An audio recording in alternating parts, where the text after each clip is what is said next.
Olá, queridos alunos, mais uma vez estamos aqui de longe, né, dando aula para vocês.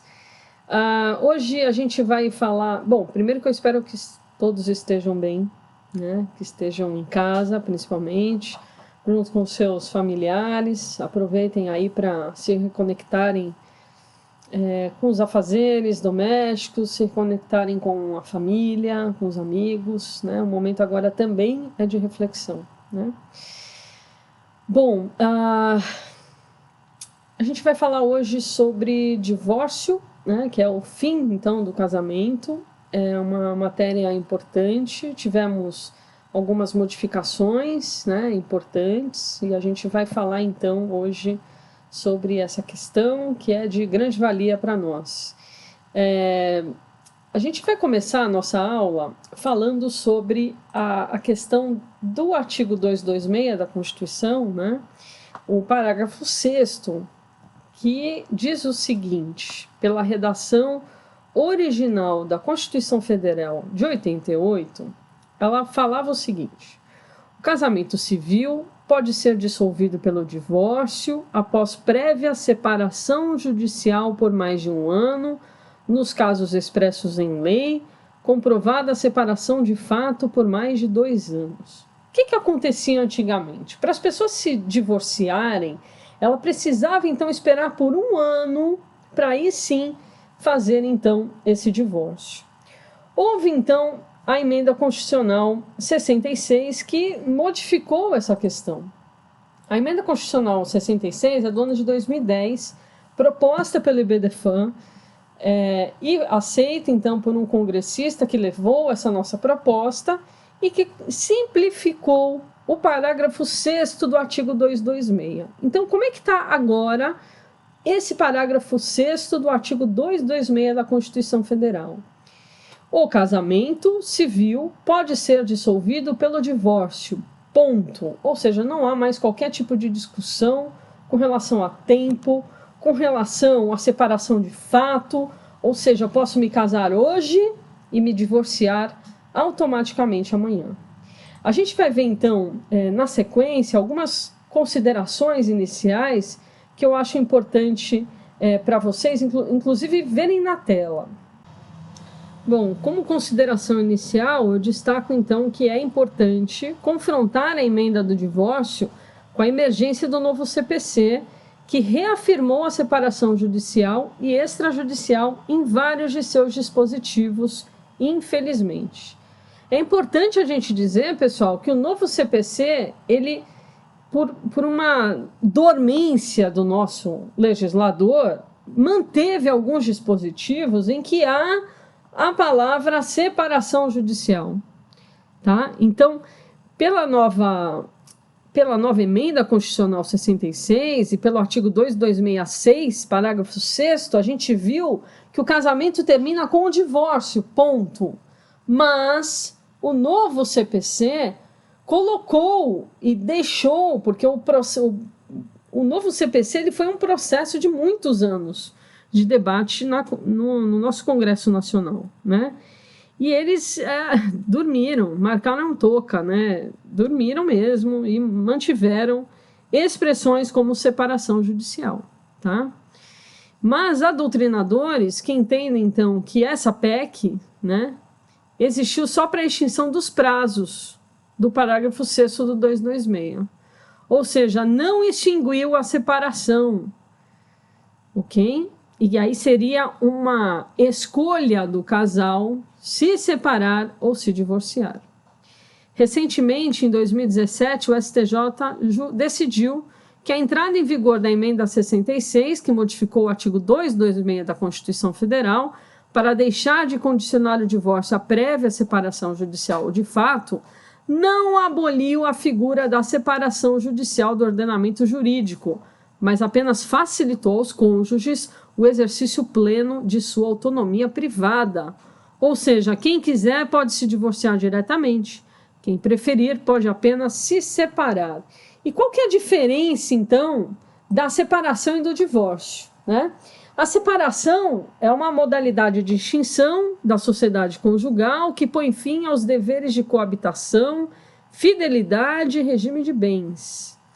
A separação é uma medida temporária e de escolha pessoal dos envolvidos, que podem optar a qualquer tempo por restabelecer a sociedade conjugal ou pela conversão definitiva em divórcio para a dissolução do casamento. O que isso quer dizer, pessoal? Quer dizer o seguinte: se eu sou separada, eu posso me reconciliar com meu marido e voltar a ser casada. Eu só faço, então, o restabelecimento da sociedade conjugal. Diferentemente, se eu sou divorciada, o divórcio ele extingue o casamento por completo, ok? E aí muda diretamente o meu estado civil, eu vou ser divorciada. O novo CPC manteve em diversos dispositivos referências à separação judicial, de acordo com 693, 731 e vários outros. Então, assim, se eu sou divorciada e me restabelecer com meu marido, voltar, então, a morar com ele, a estar casada com ele, eu estarei casada? Não. Eu vou ter que, de novo, me casar. E aí eu vou ter que fazer, de novo, o quê? A habilitação do casamento, as proclamas, tudo de novo, pessoal. Essa é a grande diferença. Uma ala bastante conservadora do nosso direito acabou, então, fazendo essa pressão para que a separação voltasse, né? Principalmente congressistas ligados a religiões, né? Não vou falar só bancada evangélica, a bancada católica também lutou para que isso voltasse. Isso é uma pena porque acaba prendendo as pessoas, né? E porque quem quer se reconciliar só dá um tempo, não precisa entrar com o processo de separação, né? E além disso, custos, né, pessoal? Porque, de novo, se a pessoa for se separar, ela vai se separar. Se ela quer se divorciar, ela tem que entrar com uma ação. Da mesma forma, se eu quiser me restabelecer com meu marido, eu vou ter que entrar com uma ação para avisar o juiz que eu estou voltando com ele, né? Então, o IBDFAN ele quis facilitar a vida das pessoas, né? Porque são adultos, são maiores, são capazes, mas, de novo, né, o Estado, através, então, dos dogmas de igreja, acabam impondo essa questão da separação e do divórcio. Ficou bastante claro no projeto do novo CPC que houve uma falha, né? Onde estava escrito separação, tinha que ter lido como divórcio, ou mesmo modificado na época da feitura desse novo CPC. Mas, enfim, é o que temos para o jantar, né? Então, a gente vai discutir algumas questões importantes aqui, porque a separação, ela não extingue tudo, né? Porque ela fica meio sobrestada. O divórcio não, ele extingue o casamento por completo, tá?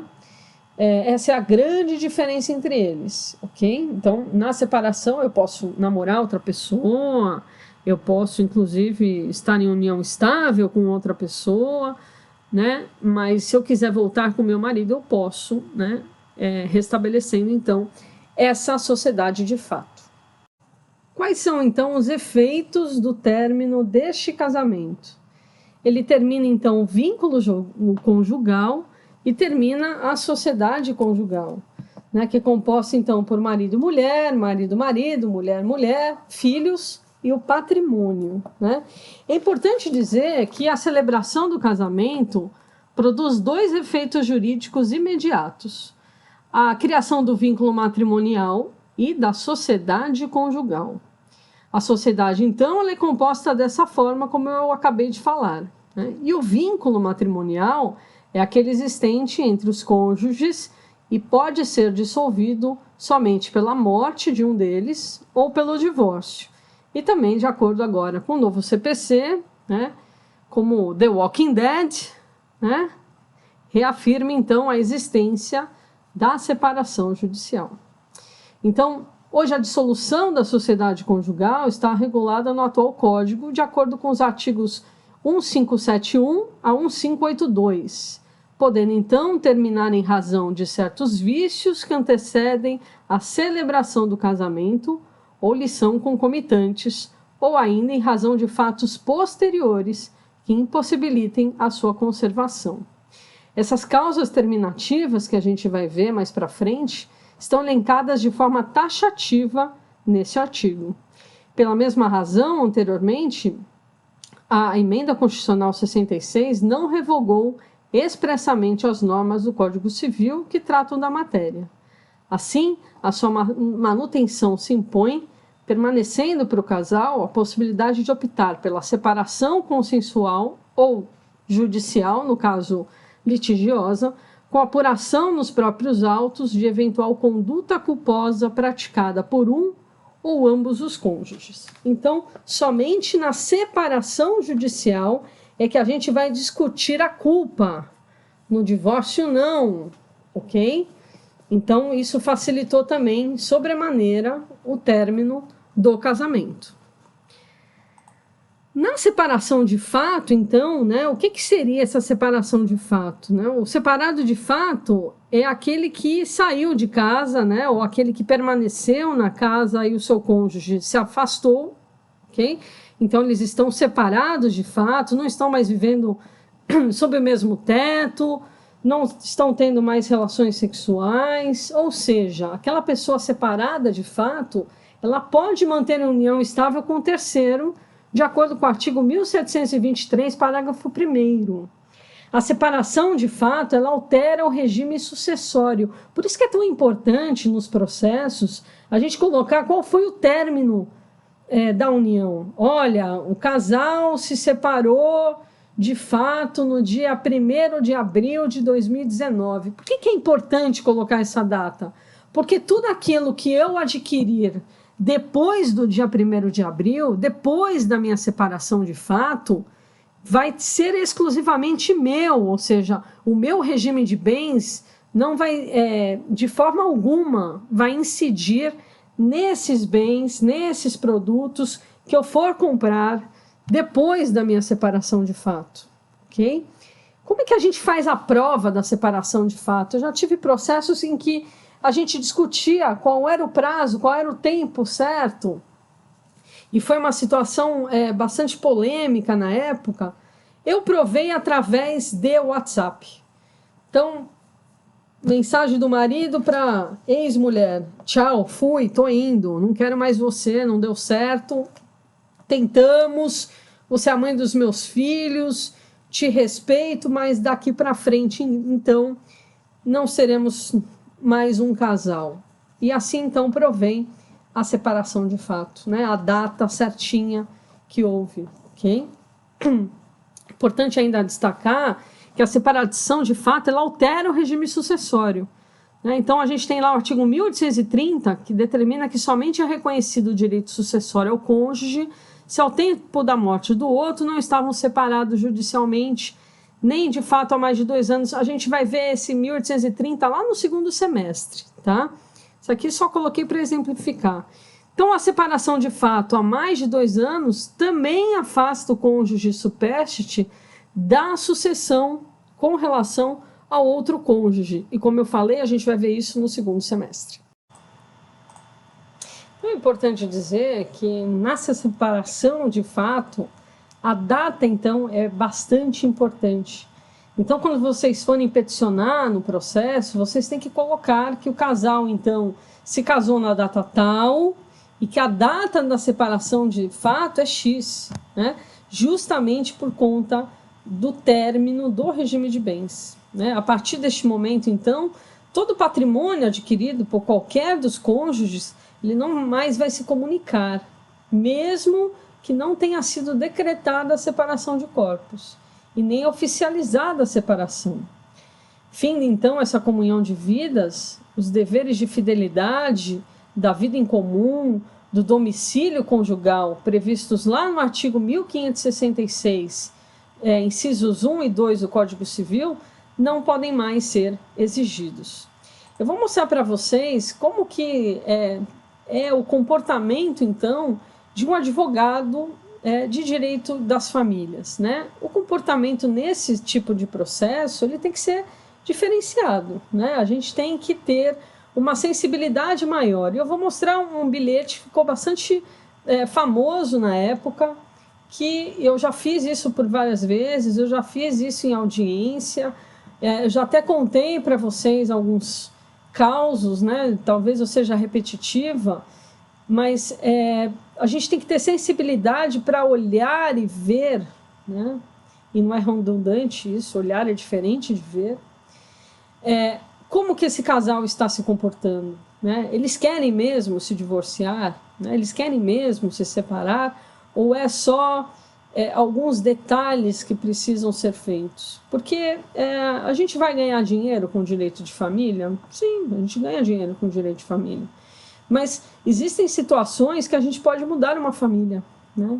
Não entrando com ação, por exemplo, fazendo uma mediação. E isso é importante para o advogado de direito das famílias. Eu vou mostrar para vocês, então, esse bilhete, como que ele repercutiu nas redes sociais. Esse bilhete ele ficou bastante famoso, porque o advogado, antes, então, de mandar os documentos, né, ele atendeu esse casal e ele colocou justamente isso: olha, responda as seguintes perguntas antes de voltar ao escritório com os documentos. 1. Eu fiz tudo o que pude para salvar meu casamento? 2. O divórcio é a melhor opção hoje? 3. Quem são minhas maiores influências? 4. Quantos momentos vocês superaram de dificuldade? Esse não seria mais um momento? Eu gosto de colocar esse bilhete para mostrar para vocês como que é o posicionamento de um advogado de direito das famílias. Muitas vezes, né, a gente vai buscar, sim, da psicologia, né, e eu fiz alguns cursos na área de psicologia para justamente tratar dessas questões, né? Às vezes um olhar de fora, de que não esteja ali no calor do momento, seja importante, né? Ah, professora, mas eu tenho que pagar minhas contas. Tem que pagar as contas, sim. Mas você não entrou na universidade, na faculdade de Direito, exclusivamente para ganhar dinheiro, né? Eu tenho certeza que a primeira vez que vocês falaram em fazer direito foi porque vocês queriam fazer justiça. O advogado, ele é indispensável para a justiça. Tanto é que estamos lá na Constituição Federal, a única profissão que está descrita na Constituição Federal. Por isso que a gente é tão importante, por isso que a gente é tão essencial para a sociedade. E sem visão romântica, não. É importante que a gente tenha esse tipo de atitude, porque Piero Calamandrei, em seu livro famoso, que fala Eles, os juízes vistos por um advogado, ele fala justamente disso, né? Antes de mais nada, a justiça começa no escritório de advocacia. Quer dizer, se a gente percebeu de alguma forma que existe algum ruído de comunicação, que o casal pode voltar, vamos ser essa ponte, né? Vamos unir esse casal, né? E aqui não tem nenhum viés religioso, não, nada disso. O viés mesmo é para pacificação social, né? O viés mesmo é para manter a família unida, né? Porque quem vai sofrer com isso, muitas vezes, são os idosos, os pais, né? Que colocaram essa expectativa, e principalmente as crianças. Por isso que esse bilhete saiu na internet, fez tanto sucesso, porque ele saiu do ponto fora da curva, né? Tem muita nota 7 por aí, pessoal, tem muito advogado nota 7.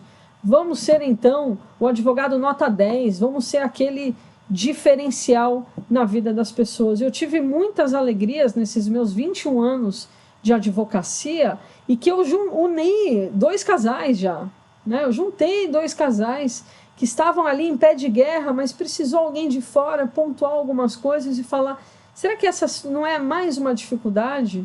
Não vale a pena estar junto? Vocês não se amam, né? E eles se redescobriram de novo e estão juntos até hoje, né? Então, faz diferença para a nossa vida, sim, e é uma alegria sobremaneira a gente fazer esse tipo de coisa. Então, para vocês que já estão aí quase meus colegas, né? Eu sempre falo isso, vocês já são praticamente meus colegas, eu os considero e respeito como. Eu deixo essa mensagem, né? A justiça começa no escritório de advocacia. Então vamos fazer a nossa parte também como sociedade.